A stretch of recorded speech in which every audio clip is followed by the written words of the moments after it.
Pag-uusapan natin ang mga senyales na mataas ang kolesterol ayon sa mga eksperto at pag-aaral.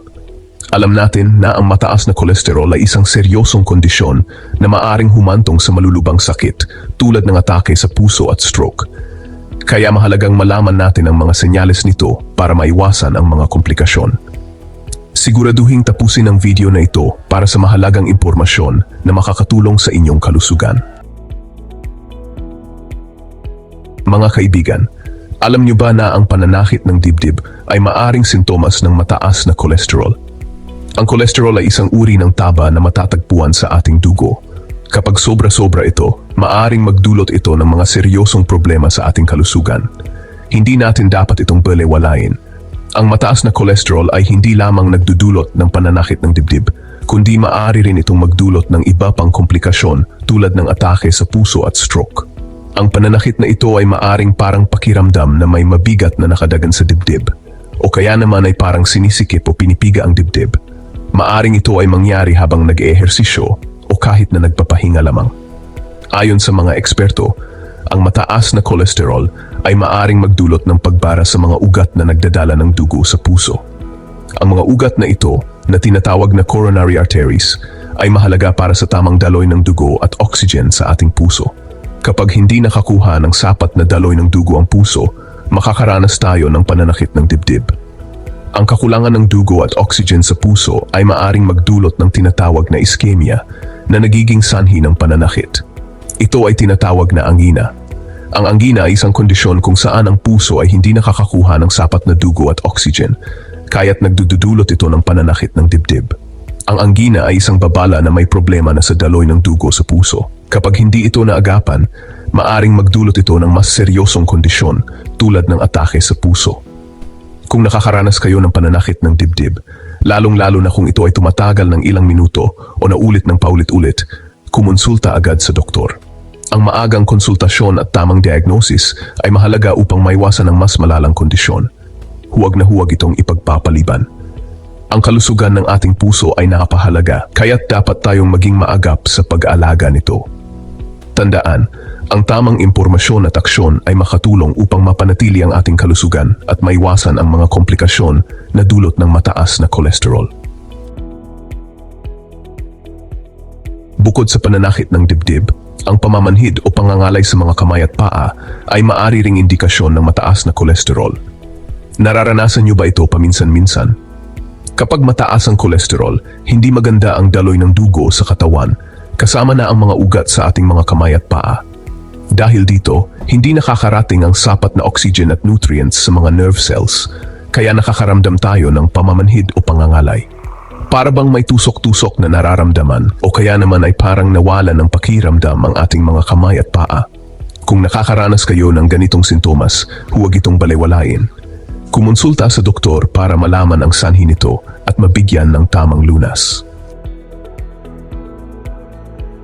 Chapter 3. Xanthomas, bukol sa balat. Dahil sa kolesterol, alam niyo ba na ang pagkakaroon ng mga xanthomas o mga bukol sa balat ay isang senyales din ng mataas na kolesterol? Ang mga xanthomas ay mga deposito ng cholesterol sa ilalim ng balat. Karaniwan itong lumalabas sa mga tuhod, siko, kamay at paa. Ayon sa mga pag-aaral, ang mga taong may mataas na kolesterol ay mas prone sa pagkaroon ng xanthomas. Ito ay dahil sa pag-iipon ng cholesterol sa ilalim ng balat na nagiging sanhi ng pamamaga at pagbuo ng bukol. Ang mga xanthomas ay hindi lamang isang cosmetic concern. Bagaman hindi ito delikado, ito ay isang mahalagang indikasyon na may kailangang baguhin sa ating kalusugan. Ang pagkakaroon ng xanthomas ay nagpapahiwatig na ang ating cholesterol levels ay hindi nasa tamang balanse. Kaya't mahalaga magpatingin sa doktor upang masuri ang ating kalagayan. Ang mga xanthomas ay maaring magdulot ng discomfort, lalo na kung ito ay nasa mga bahagi ng katawan na madalas gamitin tulad ng tuhod at siko. Ang mga bukol na ito ay maaring magdulot ng pananakit o pangangati, kaya't mahalaga na ito ay mabigyan ng tamang atensyon.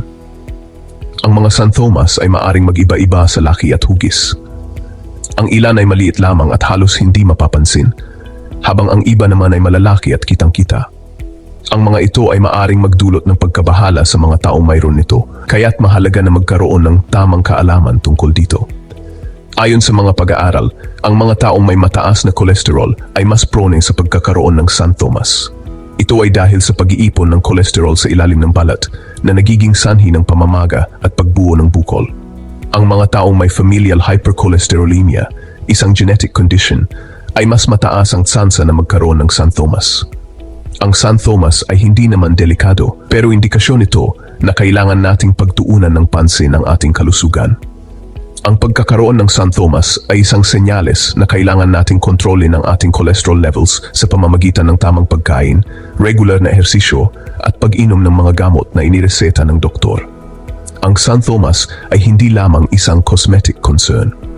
Bagaman hindi ito delikado, ito ay isang mahalagang indikasyon na may kailangang baguhin sa ating kalusugan.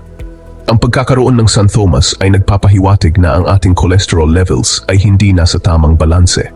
Kaya't mahalaga na magpatingin sa doktor upang masuri ang ating kalagayan. Kung may makita kayong kakaibang bukol sa balat, magpatingin agad sa doktor para malaman kung ito ay xanthomas o iba pang kondisyon. Ang tamang diagnosis at paggamot ay mahalaga upang maiwasan ang anumang komplikasyon. Huwag magatubiling kumonsulta sa isang dermatologist o isang espesyalista sa balat upang masiguro ang tamang pangangalaga. Chapter 4. Mataas na presyon ng dugo. Magkaugnay ba sa mataas na cholesterol? Marami ang hindi nakakaalam na ang mataas na presyon ng dugo ay kadalasang kaugnay ng mataas na cholesterol. Kapag mataas ang cholesterol, nagkakaroon ng bara sa mga ugat at nahihirapan ang dugo na dumaloy ng maayos. Dahil sa pagbara sa mga ugat, napipilitan ang puso na magtrabaho ng mas matindi para maipump ang dugo sa buong katawan. Ito ang nagiging sanhi ng pagtaas ng presyon ng dugo. Chapter 5. Arcus senilis, puting singsing sa mata, senyales ng alta presyon. Nakakita na ba kayo ng tao na may puting singsing sa paligid ng iris ng mata? Ang puting singsing na ito ay hindi basta-basta lamang. Ito ay isang kondisyon na tinatawag na arcus senilis. Ito ang tinatawag na arcus senilis. Ang arcus senilis ay isang puting singsing o arko na makikita sa paligid ng iris ng mata. Karaniwan itong lumalabas sa mga matatanda, lalo na sa mga may edad na 60 pataas. Karaniwan itong lumalabas sa mga matatanda, ngunit hindi ibig sabihin na ito ay eksklusibo lamang sa kanila. Ang arcus senilis ay maaari ring makita sa mga mas bata kung mataas ang kanilang cholesterol. Pero maaari rin itong makita sa mga mas bata kung mataas ang kanilang cholesterol. Ang pagkakaroon ng arcus senilis sa mas batang edad ay maaring senyales ng mas seryosong kondisyon sa kalusugan. Ayon sa mga eksperto, ang arcus senilis ay maaring senyales ng mataas na cholesterol, lalo na sa mga mas batang individual. Ang mataas na cholesterol ay isang risk factor para sa mga sakit sa puso at stroke. Ito ay dahil sa pag-iipon ng cholesterol sa cornea, ang transparent na layer sa harap ng mata. Ang cholesterol na ito ay nagdudulot ng puting singsing na nakikita natin. Tulad ng xanthomas, ang arcus senilis ay hindi naman delikado. Ang xanthomas ay mga deposito ng cholesterol sa ilalim ng balat na nagiging sanhi ng mga bukol o patches. Pero indikasyon ito na kailangan nating magpa-check ng cholesterol level. Ang pagkakaroon ng arcus senilis ay isang paalala na dapat tayong maging maingat sa ating kalusugan. Kung may makita kayong puting singsing sa paligid ng iris ng inyong mata, huwag mag-atubiling kumonsulta sa doktor. Ang maagang pagsusuri at paggamot ay mahalaga upang maiwasan ang mas seryosong komplikasyon. Kumonsulta sa doktor para malaman kung ito ay arcus senilis o iba pang kondisyon. Ang inyong doktor ay makakatulong upang masuri ang inyong kalagayan at magbigay ng tamang payo at paggamot. Naway mas naunawaan natin ang mga senyales ng mataas na cholesterol. Tandaan, ang pag-iwas ay laging mas makabubuti kaysa sa paggamot. Kumain ng masusustansyang pagkain, regular na mag-ehersisyo at magpakonsulta sa doktor para sa regular na check-up. Huwag kalimutang mag-subscribe at i-click ang notification bell para sa iba pang mahahalagang impormasyon tungkol sa kalusugan. Hanggang sa muli, ingat po tayong lahat.